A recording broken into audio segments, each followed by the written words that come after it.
Who are the coaches on the hot seat for 2024? Who are they? What's the chances that they're not the coach, maybe even after the midway point of the season? We're diving right into that here on Clemson Football Live. It's a beautiful day. It's a Thursday, June the 6th. Yesterday I said May the 5th on the video, and I was like, no. Actually, I'm a month behind. Thanks so much for joining me. If you like what I'm doing, I hope you'll subscribe. You'll pass it along to anyone who likes college football, Clemson football especially. Also, remind you I'm part of the College Huddle. It's a group of YouTube and podcasters who represent their schools, so I am glad to be a part of that. Hello to Eric Boggs and the guys over there. Also, I have a couple of guests that will be coming on very soon, so I'm nailing down the schedule when I can get them on. One being a very well-known YouTuber right now who's he's got a lot of steam, so we're working out his schedule, and I'm looking forward to that. So let's dive right in.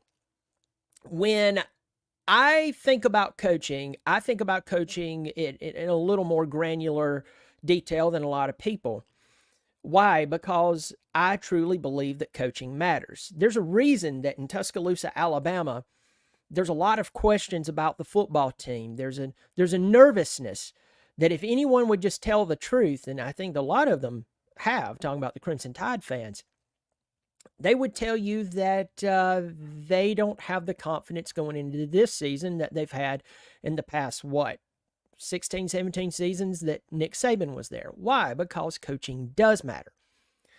The difference in hiring a head coach and even positional coaches can be the difference between you contending for a conference championship, taking 3-star players and making them play like 5-star players, or on the other hand, taking 4- and 5-star players and making them look like they should be playing at the local D2 school.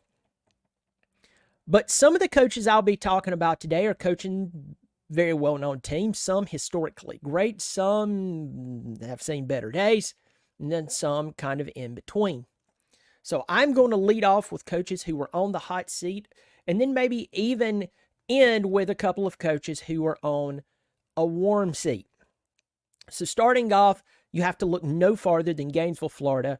Former Furman quarterback, former Clemson offensive coordinator, former Louisiana head coach, now Florida head coach, Billy Napier. Billy Napier took over just a few years ago after Florida and Dan Mullins parted ways. And a lot of people were shocked when Billy Napier was named the head coach. Now, let's pause there. I know that a lot of people like to take shots at Billy Napier and call him Sunbelt Billy and so on. I think Billy Napier is a good coach. I just think that it was too much too soon for him at Florida. Also, the state of the program at Florida has not been amazing. I mean, you got to think that after Urban Meyer, they hired was it McElwain or was it Muschamp or was that flipped around? I always get that mixed up. And then, of course, Mullen and then Billy. So he's not only having to take over a team that has great history, high expectations, and those expectations haven't been met in quite a while. Also, he has to take over a team that's, it plays in the SEC. But then it gets even worse. I'm not talking about the lawsuit between he and some overpaid high school student who nobody should have ever promised a high school student whatsoever. No shot at that young man, $13 million. But it gets worse because you need to see the schedule that Florida has. Now, I'm using my trusty handbook, college football preview handbook that I'm going to look through and I'm going to tell you. But here's the schedule for the Florida Gators this year. By the way, last year they were 5-7. That's horrible. I'm surprised they didn't fire him after that. But anyway, Florida probably has the toughest schedule I've ever seen. And here it is. Miami, Samford, Texas A&M, Mississippi State, UCF. UCF is not a pushover, folks. At Tennessee, Kentucky, Georgia, at Texas, LSU, Ole Miss, at Florida State. I'm going to tell you this, no shot at Billy Napier. You know me, even when I'm criticizing people, I try not to take shots at them personally. This is not personal. This is just observation. I don't think that Billy Napier will be the coach by the end of the year. There's a good chance that he might make it 3 quarters and still and not finish the season. There's too many high expectations at Florida, and rightfully so, versus the schedule, versus the talent pool, versus the frustration around the program. And I don't think that his seat is hot. I think his seat is on fire. There's flames all around him. And I don't know, other than the money, how he can keep going. And he's probably going to be fired. Now, here's the thing. Who are you going to go hire? Are you going to go make another hire that you're just sending up a prayer, a Hail Mary, or something like that, whatever your verbiage you want to make? I mean, I don't want to pause right here and say this as well. These schools know better. A lot of these schools know better. They know better than to hire someone after a specific stint with other coaches, knowing that they're actually setting up that coach for failure. And if I'm Billy Napier, I take the job at Florida because I mean, it's going to be hard to turn them down. But at the same time, I turn around, I look at Florida, and I say, this was not the man for the job. No shot at Napier. This was not the man for the job. You've already tried it with McElwain. You tried it with Muschamp. You hired Dan Mullen probably 10 years too late. You were not thrilled with him. You know, the one common denominator here in this entire system, and I know that administration changes, ADs change, and so on, and I know someone will be quick to, let me know that. But the common denominator here is the poor hiring at Florida in their administration. So I think Billy Napier, let's look at that schedule again.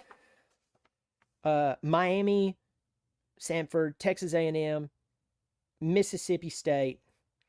I mean, if he loses to Miami, which that's a toss-up, I'm going to talk about them in just a second. Texas A&M, I wonder how Mike Elko is going to do in his first year. But let's just say that he loses to Miami, he loses to A&M, and he loses to UCF and or UCF. And then he goes to Tennessee. There's a great chance that this team could be 1, 2, 3, 4 losses by the mid part of the season. And if he gets past the mid part of the season and he only has like maybe 2 losses, it's going to be okay until he starts that stretch with Georgia all the way through Florida State. And in between, you have Texas, LSU, and Ole Miss. So maybe I need to revise my prediction. He may make it. He could make it to the very end, but the end result is that he's no longer the coach at Florida. So that's one particular coach. Next up, University of Arkansas, Sam Pittman. Sam Pittman had an incredible season, I want to say, in 2021. They came out and did very well. He had a pretty good quarterback there. He had a pretty good cast of players. And Arkansas is just a tough place to win. Arkansas is one of those schools that was really good at football a long time ago with a couple of good years sprinkled in here and there. Remember the Bobby Petrino days, 13, 14 years ago. But at the end of the day, Arkansas is a has-been in college football. No offense, Razorback fans, it's just the truth. They're a has-been. They're a team that did win at one time in history, and it's not in recent history. And so you have Sam Pittman coming in here. He had the one good year. Everybody's excited, but since then, things have fell off. Last year was a disaster. And now people are looking at him going, most likely he's not going to make it this year because, well, it was kind of a flash in a pan with 2021. My question once again to Arkansas is, who are you going to go hire? I'm not for a university. I'm not for them to become complacent and accept a subpar result. That's not what I'm saying. But you must know what your next move is before you make your first move. So if you're not going to hire someone who's better, if you're not going to hire someone who gives you the chance. See, I could understand Billy Napier coming out of Louisiana going into Arkansas before I could see him going to Florida. He's not young, but he's younger. I could see him going to Arkansas versus Florida. I could see Arkansas making that move. Not now. I don't think they would hire him, and I don't think he would go there. That's not what I'm saying, that Billy Napier will be the next coach at Arkansas. That's not what I'm saying. I'm saying I could understand why maybe Arkansas a few years back would have went after someone like Billy Napier before they hired Sam Pittman. But, because he's younger, he's got a fresh thing going at a school that, is okay at football. Maybe they would bring him in. Maybe they would roll the dice like that. But who are you going to hire if you fire him? If you fire Sam Pittman, who are you going after? So I think that unless he gets over, if he doesn't get 7 wins this year, at least over 500, but if he doesn't get 7 wins, and according to how those losses are, if they're really bad losses, if they're blowouts, if they're embarrassing, there's a good chance Sam Pittman will be out at Arkansas. Next guy up is Dave Aranda at Baylor. Now, Dave Aranda was the defensive coordinator for that incredible LSU team back in, 2019. You remember Clemson had to face off against them. A little coaching malfeasance for Clemson in that ball game, because remember, Clemson was up 17-7 with about 10 minutes left in the first half. And then, to me, that is the game I always say that I started to see that Clemson was not where it was supposed to be in the coaching strategy department on the offensive side of the ball, though everybody told me that was one of the greatest teams to ever play college football, so you can't say that. And my response is, what has happened since then? Even the next year, we really got our butts handed to us. And we remember that. Now, I know Tony was sick with the sickness that was going around at that time and shut down the entire world, but I think history proves me a little more correct than what some of you want to admit. But LSU had an incredible defense, and Dave Aranda was on top of it. He was the defensive coordinator. He was one of the highest paid assistant coaches in all of college football. So he takes over Baylor, and Baylor actually did pretty good within his first couple of years. Now, what year was that? He did a great job. Now, last year Baylor was 5-7. They were 5-7, but they were, golly, I'm not seeing it, but anyway, they had a really good year. Baylor had a great year a few years back, and everybody thought, okay, Baylor's coming back. Matt Rule brought the team back from the death penalty.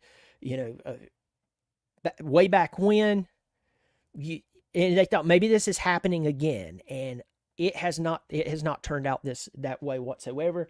As I said, Baylor was 5 and they were not 5-7 last year. They were 3-9, and they lost to Texas State. And I know Texas State was a better team than what people expected. Their coach down there, he was using the transfer portal and bringing in whoever he could bring in. But they lost. Then they got blown out by Texas. They got blown out by Texas Tech. They lost to Iowa State. They lost in overtime to Houston by 1 point. They got murdered by 34 points by Kansas State. They got blown out by TCU, and they barely lost to West Virginia. So a lot of the losses were not only just a few points here, a lot of them were blowouts. So a lot of people are losing their cool with Dave. All the while, they're watching their former coach go up to Nebraska. And they know, but Baylor fans know, that Matt Rule stands a really good chance of turning around Nebraska. He took over a terrible program in terrible shape with Baylor when he took over, and we saw what he did there. Forget the NFL. The NFL's the NFL. Totally different. Dave Aranda, all while they're watching Matt Rule do what he's doing at Nebraska, and I think he's going to have a solid year this year. I know last year wasn't magical, but it was his first year. They're turning around, they're looking at Dave, and they're going, hey, we thought that you were going to, get us back into contention. And it just hasn't happened. It has not happened. So I am interested to see what really happens with them. Their schedule is not that tough. Their schedule is not that tough this year. They start off with Tarleton. Never heard of Tarleton. They're at Utah. Okay, that's always tough. Air Force, at Colorado. BYU, at Iowa State, at Texas Tech, Oklahoma State, TCU, at West Virginia, at Houston, and Kansas. So it's not easy, but it's not Florida. And I dare say that it's a little bit easier schedule than what they had last year, when you know that you had to play UCF, you had to play Texas, you had to play Kansas State. So this is going to be interesting to see how they do, because for me, if the guy can win 7 ball games, they'll leave him alone. They won't be happy, but they'll leave him alone. But if he comes in there and lays a 3-9 record or something even remotely like that, a 4-8 record, a 5-7, and you have blowouts in there, again, you're going to see a guy, you're going to see him fired. Now, here's my last coach, and the seat is getting warm. Now, there's other coaches, according to different publications. Athlon, I'm looking at Athlon's book right now. I'm waiting on my Phil Steele digital copy to get here. Good grief, I'm waiting on it.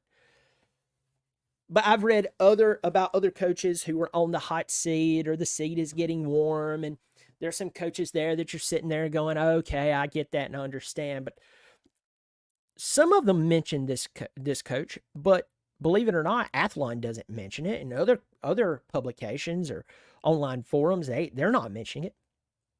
But my honorary mention of the seat is probably warmer than what a lot of people realizes, and that's Mario Cristobal at Miami. You want to talk about a school that has unbelievable history and has been an unbelievable letdown for the past 20 years.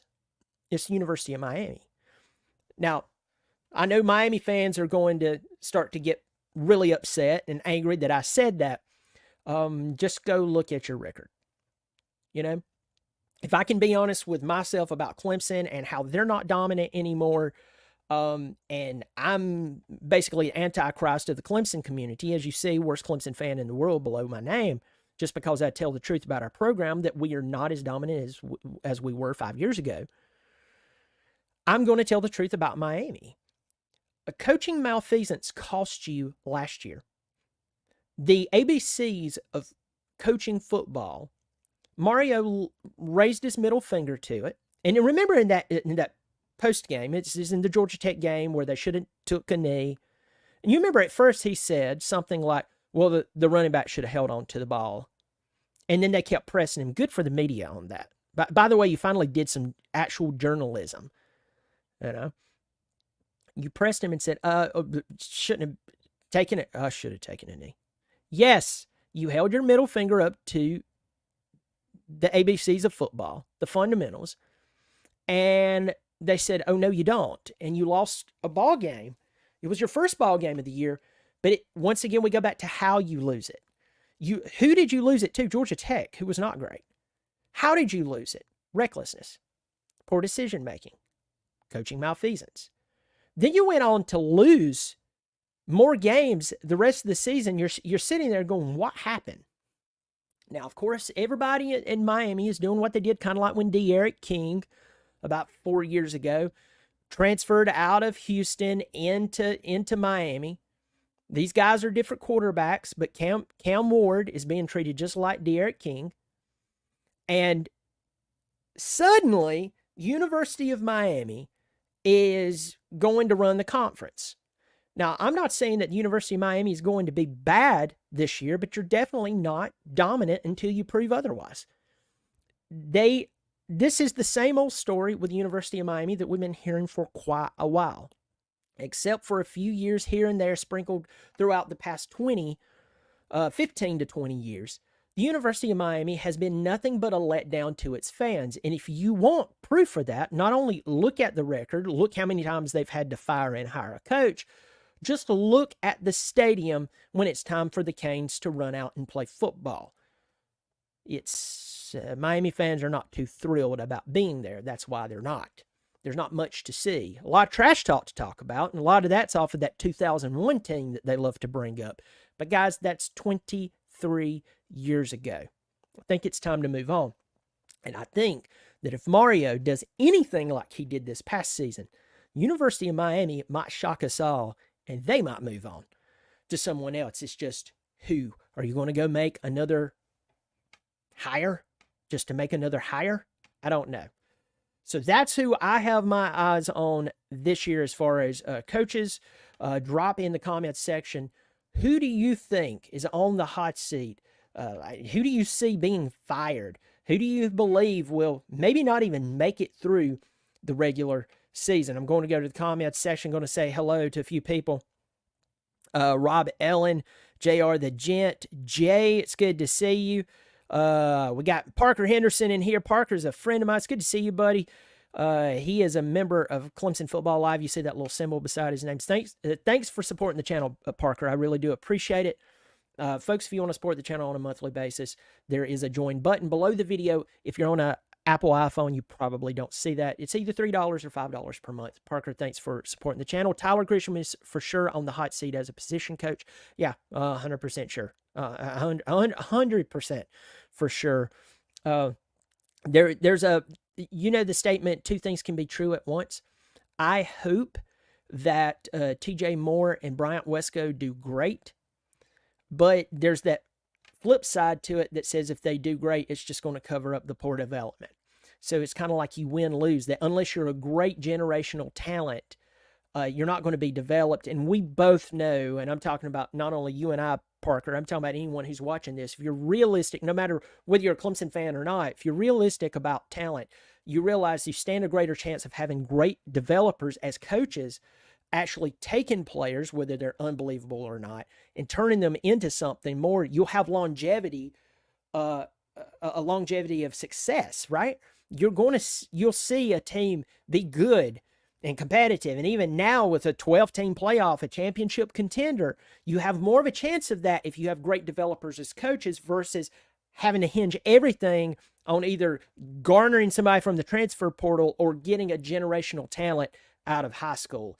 To me, the law of numbers actually plays more in your favor if you hire really good coaching to develop people. And so I agree with you 100%. Flux Flow, it's good to see you. Good to see you, my friend. That's hilarious. Dan Brown is on the UMass hot seat. Oh, my God. That's my nephew commenting under his mom's name. Ben Mattooth, Florida took the Tennessee route and is still circling the drain. That's funny. We got Go Tigers in here. I love joining this channel. Great info, cheaper than McDonald's fries. It's $3, $5 per month. Super content. Never miss the money. Thank you, Big John. Big John is a supporter of the Clemson Football Live channel. You see that symbol beside his name, and you've been a great supporter as well. Thank you so much, for, Big John, for the shout out. Go Tigers development speaks for itself. No progress of receivers, no separation, drop balls, time to go. That's what a lot of people are thinking. Maybe I will actually put together a video for assistant coaches on the hot seat in college football. Folks, so leave your comments below. Pass this around to your friends and neighbors. Subscribe if you haven't already. It is free. That's the best way to support, the easiest way to support the channel. And of course, join if you would like. Folks, as I said, I will be having some guests coming on in the next few weeks. I'm really excited about that. I think it's nice to talk to people who pull for other teams that we will play, and then other teams that is kind of interesting in college football, whether they're a contender or not, just to kind of get a pulse of what's going on with their team, what's going on with their conference, and then kind of what's their thoughts on Clemson as they look at the Tigers. So, folks, I will catch you next time. I hope you have a great day. Go Tigers.